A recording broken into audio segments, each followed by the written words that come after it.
ನಮಸ್ಕಾರ ಸ್ನೇಹಿತರೆ, ಜ್ಞಾನ ಸುರಭಿ ಕನ್ನಡಕ್ಕೆ ನಿಮ್ಮೆಲ್ಲರಿಗೆ ಸ್ವಾಗತ. ಕಳೆದ ತರಗತಿಯಲ್ಲಿ ನಾವು ಕನ್ನಡ ವ್ಯಾಕರಣ ವಿಷಯದ ಕುರಿತಾಗಿ ತರಗತಿಯನ್ನು ಪ್ರಾರಂಭಿಸಿದ್ವಿ. ಕಳೆದ ತರಗತಿಯಲ್ಲಿ ಕನ್ನಡ ವರ್ಣಮಾಲೆಯ ಬಗ್ಗೆ ಸವಿವರವಾಗಿ ಅರ್ಥೈಸುವ ಪ್ರಯತ್ನವನ್ನು ಮಾಡಿದ್ವಿ. ಈ ಒಂದು ತರಗತಿಯಲ್ಲಿ ಅದರ ಮುಂದುವರೆದ ಭಾಗ ಅಕ್ಷರಗಳು, ಹುಟ್ಟುವ ಸ್ಥಾನ, ಗುಣಿತಾಕ್ಷರ, ಸಂಯುಕ್ತಾಕ್ಷರ, ನಾಮಪದಗಳು, ಇನ್ನೂ ಹಲವಾರು ವಿಷಯಗಳ ಬಗ್ಗೆ ಈ ಒಂದು ತರಗತಿಯಲ್ಲಿ ತಿಳಿತಾ ಹೋಗೋಣಂತ ಸ್ನೇಹಿತರೆ. ಮೊದಲನೆಯದಾಗಿ ಅಕ್ಷರಗಳು ಹುಟ್ಟುವ ಸ್ಥಾನಗಳು. ಈ ಅಕ್ಷರಗಳೆಲ್ಲವೂ ಕನ್ನಡದ ಎಲ್ಲ ಅಕ್ಷರಗಳು ಒಕ್ಕಳದ ಮೂಲ ಭಾಗದಿಂದ ಹೊರಟು ಶಬ್ದವೊಂದರಿಂದ ಹುಟ್ಟುತ್ತವೆ.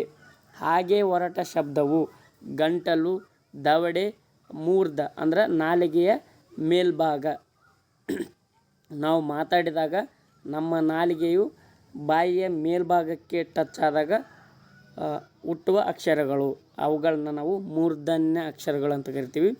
ತುಟಿ ಮತ್ತು ಹಲ್ಲುಗಳ ಸಹಾಯದಿಂದ ಹುಟ್ಟುವಂಥವು ದಂತ್ಯ ಅಂತ ಕರಿತೀವಿ. ಇತ್ಯಾದಿ ಅವುಗಳ ಸಹಾಯದಿಂದ ಬೇರೆ ಬೇರೆ ಅಕ್ಷರಗಳಾಗುತ್ತವೆ. ಮೊದಲನೇದಾಗಿ ಕಂಠ ಅಕ್ಷರಗಳು. ಕಂಠ ಭಾಗದಲ್ಲಿ ನಾವೇನು ಗಂಟಲು ಅಂತ ಕರಿತೀವಲ್ಲ, ಈ ಗಂಟಲು ಭಾಗದಲ್ಲಿ ಉತ್ಪತ್ತಿಯಾಗುವ ಅಥವಾ ಹುಟ್ಟುವ ಅಕ್ಷರಗಳನ್ನು ನಾವು ಕಂಠಾಕ್ಷರಗಳು ಅಂತೇಳಿ ಕರಿತೀವಿ.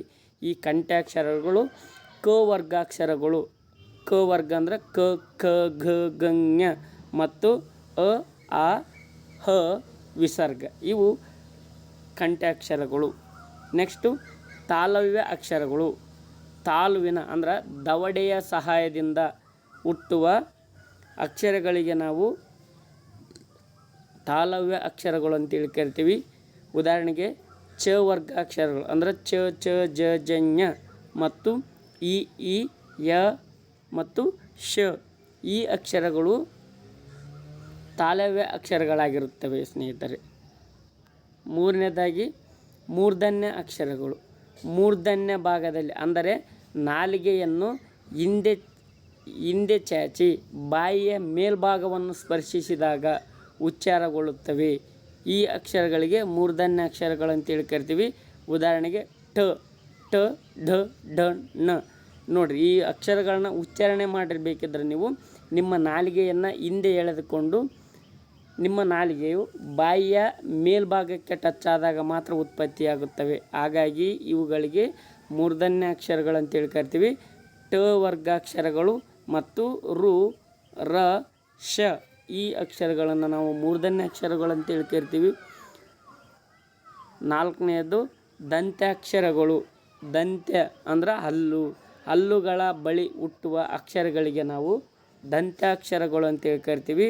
ಉದಾಹರಣೆಗೆ ತ ವರ್ಗಾಕ್ಷರಗಳು ತ, ಥ, ದ, ಧ, ನ ಮತ್ತು ಲ, ಶ ಇವು ದಂತ್ಯಾಕ್ಷರಗಳಾಗಿರುತ್ತವೆ ಸ್ನೇಹಿತರೆ.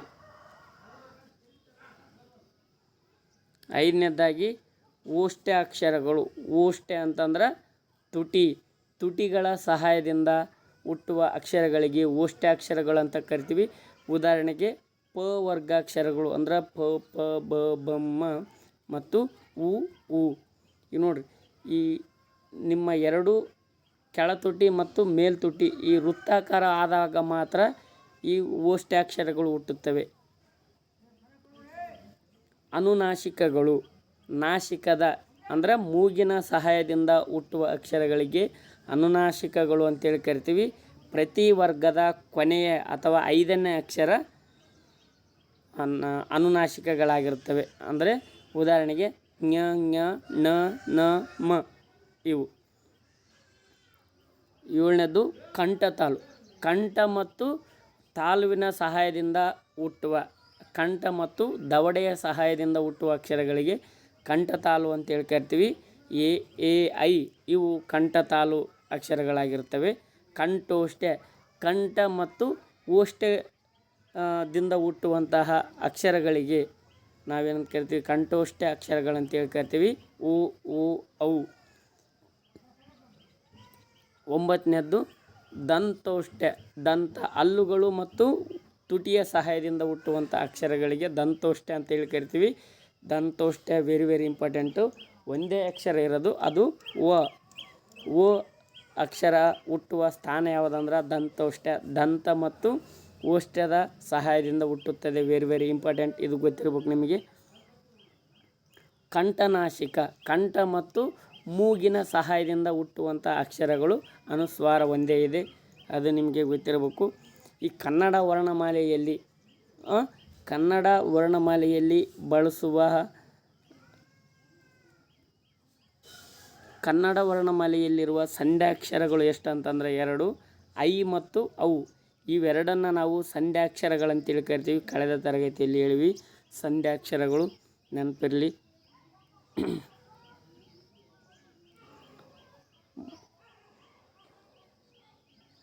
ಮುಂದಿನ ಕಾನ್ಸೆಪ್ಟ್ ಗುಣಿತಾಕ್ಷರ. ಇದು ವೆರಿ ವೆರಿ ಇಂಪಾರ್ಟೆಂಟ್. ಗುಣಿತಾಕ್ಷರದ ಮೇಲೆ ಇತ್ತೀಚೆಗೆ ಎಲ್ಲ ಸ್ಪರ್ಧಾತ್ಮಕ ಪರೀಕ್ಷೆಯಲ್ಲಿ ಸಹಿತ ಒಂದೊಂದು ಪ್ರಶ್ನೆ ಕೇಳ್ತಾನೆ ಇದ್ದಾರೆ. ಎಸ್ಪೆಷಲಿ KEA ನಡೆಸುವಂತಹ ಪ್ರತಿ ಎಕ್ಸಾಮಲ್ಲಿ, ಪ್ರತಿ ಪೇಪರ್ನಲ್ಲಿ ಒಂದು ಪ್ರಶ್ನೆ ಗುಣಿತಾಕ್ಷರದ ಮೇಲೆ ಇರುತ್ತದೆ ಸ್ನೇಹಿತರೆ, ಗಮನಿಸಬೇಕು. ಅರ್ಥ: ವ್ಯಂಜನಕ್ಕೆ ಸ್ವರ ಸೇರಿದಾಗ ಆಗುವ ಅಕ್ಷರಕ್ಕೆ ಗುಣಿತಾಕ್ಷರ ಎಂದು ಕರೆಯುತ್ತೇವೆ. ವ್ಯಂಜನಕ್ಕೆ ಸ್ವರ ಸೇರಿದಾಗ ಆಗುವ ಅಕ್ಷರಕ್ಕೆ ಗುಣಿತಾಕ್ಷರ ಎಂದು ಕರೆಯುತ್ತೇವೆ.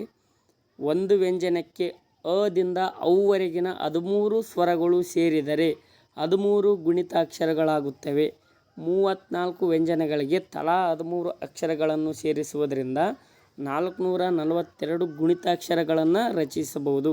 ಅದೇ ರೀತಿ ಯೋಗವಾಹಗಳ ಎರಡನ್ನು ಸೇರಿಸಿದರೆ 510 ಗುಣಿತಾಕ್ಷರಗಳು ರಚನೆಯಾಗುತ್ತವೆ. ನೋಡಿರಿ, ವ್ಯಂಜನ, ಸ್ವರ, ಗುಣಿತಾಕ್ಷರ. ವ್ಯಂಜನ ಕ ಅಧಿಕ ಅ, ಕ. ಇಲ್ಲಿ ನೀವು ಅಕ್ಕ ಅನ್ನುವಂಥ ಪದವನ್ನು ಬಿಡಿಸಿ ಬರೆಯಿರಿ ಅಂತ ಕೇಳಿದ್ರು ಅಂತ ಇಟ್ಕೊಳ್ಳಿ. ಅಂಥ ಸಂದರ್ಭದಲ್ಲಿ ಅ, ಕ ಅಧಿಕ ಕ ಅಧಿಕ ಅ, ಅಕ್ಕ. ಗಮನಿಸಿರಿ ಗುಣಿತಾಕ್ಷರದ ಮೇಲೆ. ಮುಂದಿನ ಕಾನ್ಸೆಪ್ಟ್ ಅಂತಂದರೆ ಸಂಯುಕ್ತಾಕ್ಷರ ಅಥವಾ ದ್ವಿತ್ವಾಕ್ಷರ ಅಥವಾ ಒತ್ತಾಕ್ಷರ. ನೋಡಿ ಸ್ನೇಹಿತರೆ, 2 ಅಥವಾ 2ಕ್ಕಿಂತ ಹೆಚ್ಚು ವ್ಯಂಜನಗಳಿಗೆ ಒಂದೇ ಒಂದು ಸ್ವರ ಸೇರಿದರೆ ಆಗುವ ಅಕ್ಷರಕ್ಕೆ ನಾವು ಸಂಯುಕ್ತಾಕ್ಷರ ಅಂತೇಳಿ ಕರಿತೀವಿ. ಈ ಸಂಯುಕ್ತಾಕ್ಷರಗಳಲ್ಲಿ ಮುಖ್ಯವಾಗಿ 2 ವಿಧಗಳದವ. 2 ವಿಧಗಳು ಸಂಯುಕ್ತಾಕ್ಷರ ಅಥವಾ ಒತ್ತಾಕ್ಷರದಲ್ಲಿ 2 ವಿಧ. ಒಂದು ಸಜಾತೀಯ ಸಂಯುಕ್ತಾಕ್ಷರ, ಇನ್ನೊಂದು ವಿಜಾತೀಯ ಸಂಯುಕ್ತಾಕ್ಷರ. ಈ ಮೊದಲನೇದಾಗಿ ನಾವು ಸಜಾತೀಯ ಸಂಯುಕ್ತಾಕ್ಷರವನ್ನು ನೋಡೋಣಂತ ಸ್ನೇಹಿತರೆ. ಒಂದು ವ್ಯಂಜನಕ್ಕೆ ಒಂದೇ ಜಾತಿಯ ವ್ಯಂಜನ ಸೇರಿದರೆ ಸಜಾತೀಯ ಸಂಯುಕ್ತಾಕ್ಷರ ಎನ್ನುತ್ತೇವೆ. ನೋಡಿರಿ, ಉದಾಹರಣೆಗೆ ಅಪ್ಪ. ಇಲ್ಲಿ ಬಿಡಿಸಿ ಬರ್ದಾರೆ ನೋಡ್ರಿ ಸ್ನೇಹಿತರೆ. ಬಿಡಿಸಿ ಬರೆಯುವಂಥದ್ದು ವೆರಿ ವೆರಿ ಇಂಪಾರ್ಟೆಂಟ್. ಇದನ್ನು ನಾವು ಏನಂತ ಕರಿತೀವಪ್ಪ ಅಂತಂದರೆ ಕಾಗುಣಿತಾಕ್ಷರ ಅಂತೇಳಿ ಕರಿತೀವಿ. ಅಪ್ಪ ಅನ್ನುವಂಥ ಪದನ ಬಿಡಿಸಿ ಬರ್ದಾರ. ಇಲ್ಲಿ ಅ, ಪ ಅಧಿಕ ಅ, ಅಪ್ಪ ಬರಬೇಕಾಗಿತ್ತು. ಆಗಲೇ ಹೇಳಿದಂತೆ ಅಕ್ಕ ಅನ್ನುವಂಥ ಪದನ ಇಲ್ಲಿ ಕ ಒತ್ತಕ್ಷರವನ್ನು ಮಾತ್ರ ಬಿಡಿಸಿದರೆ, ಅದರ ಮುಂದಗಡೆ ಅ ಅಂತ ಹಾಕಿದ್ರಪ್ಪ ಅಂದ್ರೆ ನಿಮಗೆ ಅದು ಗುಣಿತಾಕ್ಷರವಾಗುತ್ತದೆ ಸ್ನೇಹಿತರೆ. ಸಜಾತೀಯ ಸಂಯುಕ್ತಾಕ್ಷರಗಳನ್ನು ನಾವು ದ್ವಿತ್ವಾಕ್ಷರಗಳು ಅಂತೇಳಿ ಕರಿತೀವಿ. ವಿಜಾತೀಯ ಸಂಯುಕ್ತಾಕ್ಷರಗಳನ್ನು ದ್ವಿತ್ವಾಕ್ಷರಗಳು ಅಂತೇಳಿ ಕರೆಯುವುದಿಲ್ಲ, ನೆನಪಿಟ್ಕೊಳ್ಳಿ. ಪ್ರಶ್ನೆ ಬರುವ ಸಂಭವನೀಯತೆ ಇದೆ. ಒಂದು ವ್ಯಂಜನಕ್ಕೆ ಅದೇ ಜಾತಿಯ ವ್ಯಂಜನ ಸೇರಿದರೆ ಸಜಾತೀಯ ಸಂಯುಕ್ತಾಕ್ಷರ ಅಥವಾ ದ್ವಿತ್ವಾಕ್ಷರ ಅಂತೇಳಿ ಕರಿತೀವಿ. ವಿಜಾತೀಯ ಸಂಯುಕ್ತಾಕ್ಷರ: ಒಂದು ವ್ಯಂಜನಕ್ಕೆ ಬೇರೆ ಜಾತಿಯ ಒಂದು ಅಥವಾ ಒಂದಕ್ಕಿಂತ ಹೆಚ್ಚು ವ್ಯಂಜನ ಸೇರಿದರೆ ವಿಜಾತೀಯ ಸಂಯುಕ್ತಾಕ್ಷರ ಎನ್ನುತ್ತೇವೆ. ವಿಜಾತೀಯ ಸಂಯುಕ್ತಾಕ್ಷರ ಅಥವಾ ವಿಜಾತೀಯ ಒತ್ತಾಕ್ಷರ ಅಂತೇಳಿ ಕರಿತೀವಿ. ಉಷ್ಣ, ಅಸ್ತ್ರ ಇವೆಲ್ಲವೂ ಸಹಿತ ವಿಜಾತೀಯ ಸಂಯುಕ್ತಾಕ್ಷರಕ್ಕೆ ಉದಾಹರಣೆಗಳು ಸ್ತ್ರೀ ಇವೆಲ್ಲವೂ ಸಹಿತ ವಿಜಾತಿಯ ಸಂಯುಕ್ತಾಕ್ಷರಕ್ಕೆ ಉದಾಹರಣೆಗಳಾಗಿರ್ತವೆ ಸ್ನೇಹಿತರೆ. ಮುಂದಿನ ಒಂದು ಕಾನ್ಸೆಪ್ಟು ಪದಗಳು.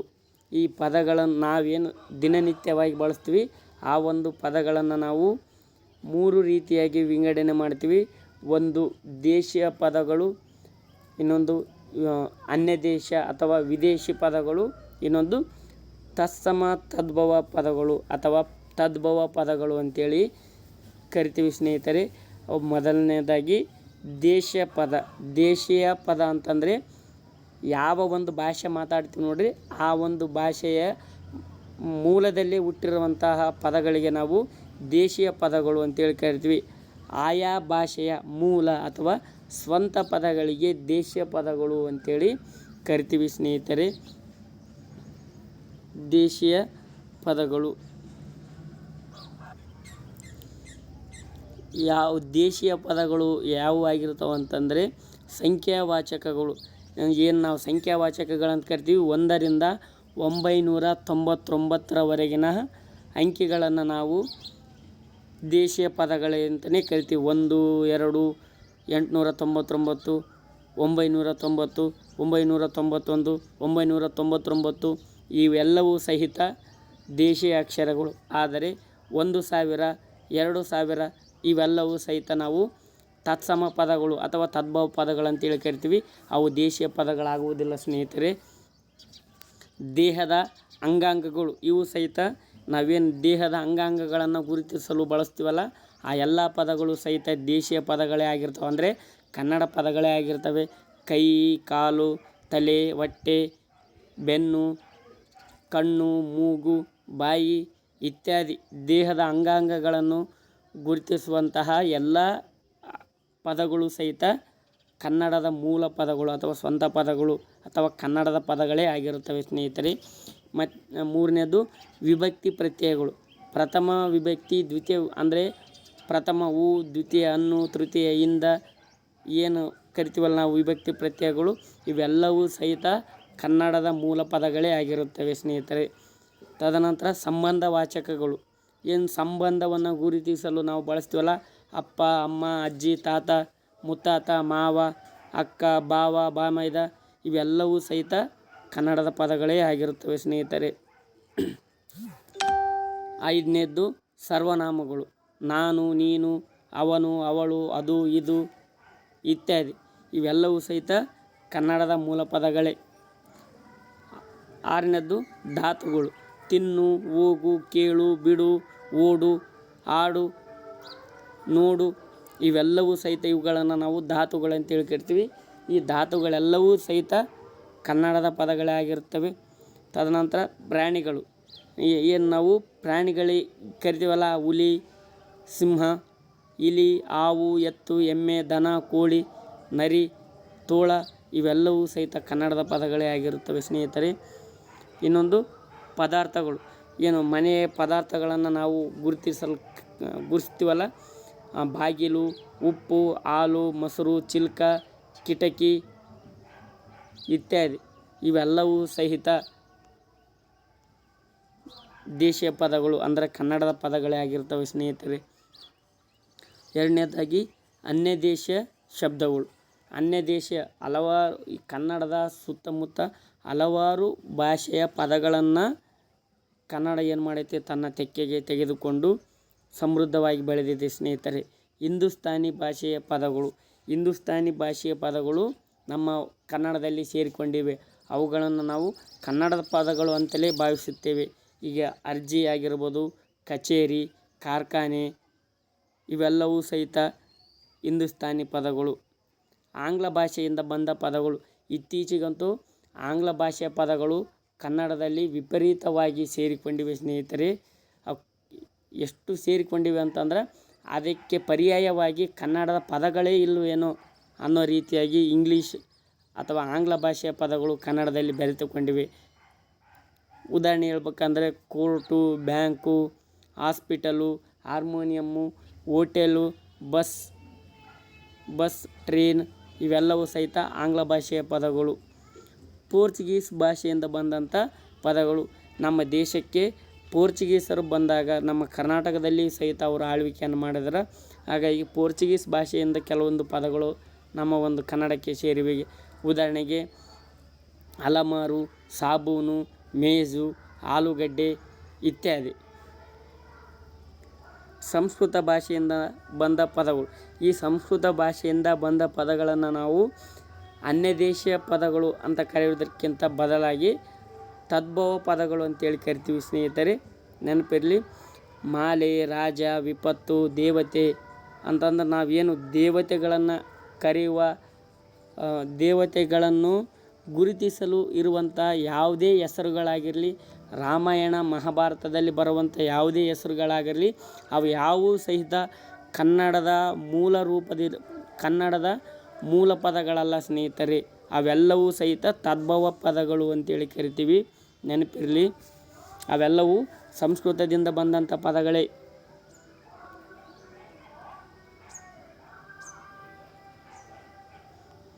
ಎರಡನೇದಾಗಿ ಅನ್ಯದೇಶ ಪದಗಳು.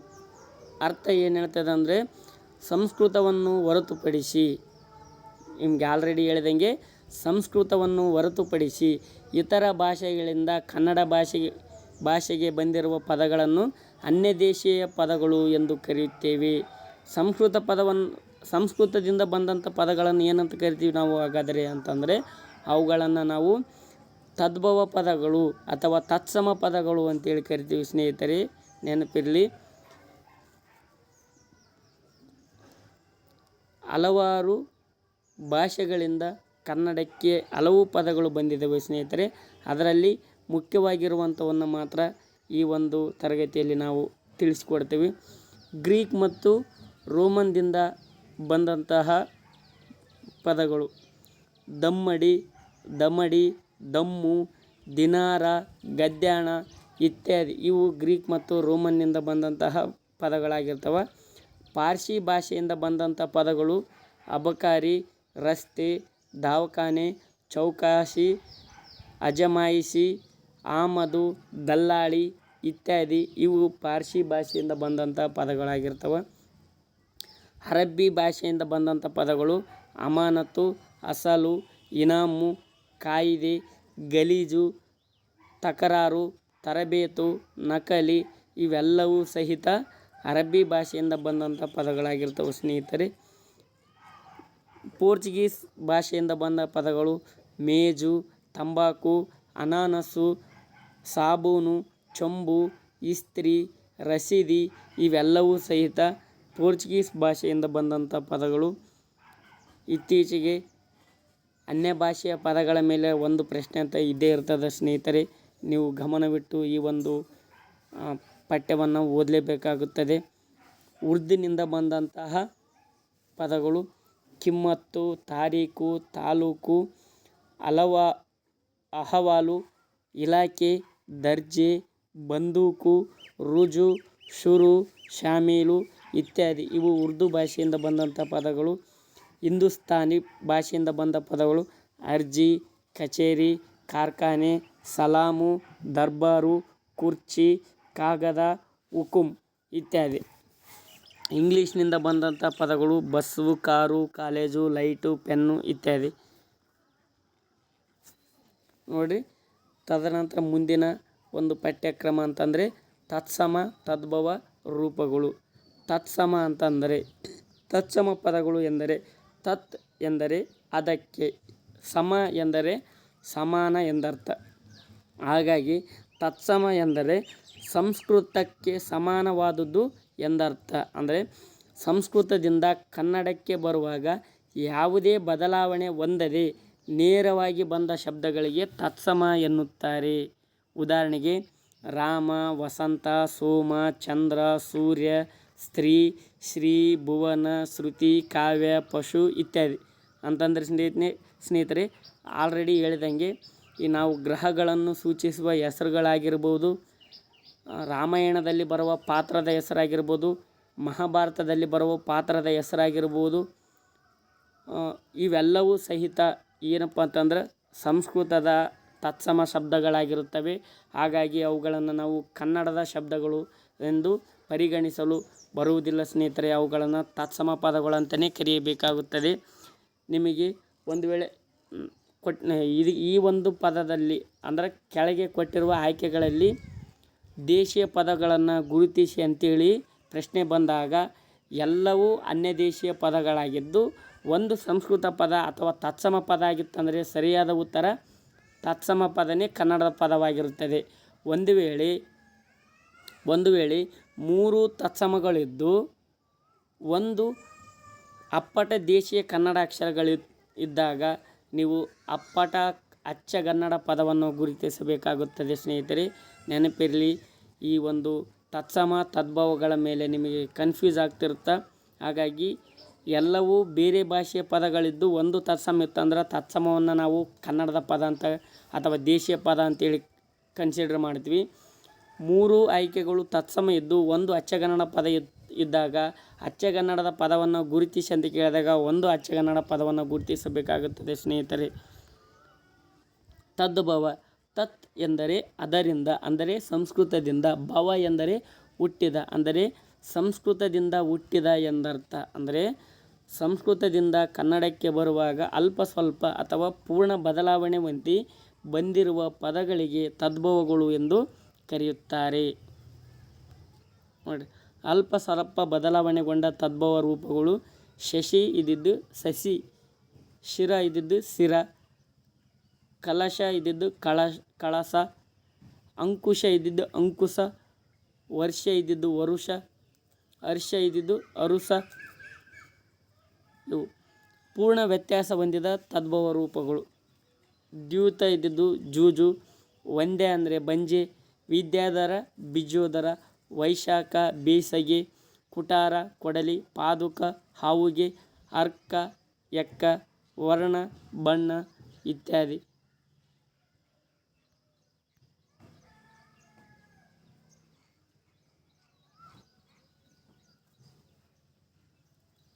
ನೋಡಿ, 10ನೇ ತರಗತಿ ಪಠ್ಯದಲ್ಲಿ ಬಂದಿರುವ ತತ್ಸಮ ತದ್ಭವಗಳ ಒಂದು ಪಟ್ಟಿಯನ್ನು ನಿಮಗೆ ನೀಡಿದೆ ಸ್ನೇಹಿತರೆ. ಇವುಗಳನ್ನು ನೀವು ವಿಡಿಯೋವನ್ನು ಪಾಸ್ ಮಾಡಿ ಅಭ್ಯಾಸ ಮಾಡಿ.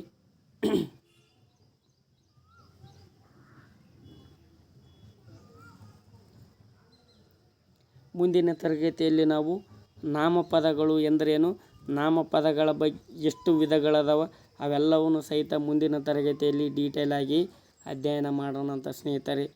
ಇಲ್ಲಿವರೆಗೂ ತರಗತಿಯನ್ನು ವೀಕ್ಷಿಸಿದ್ದಕ್ಕಾಗಿ ಧನ್ಯವಾದಗಳು.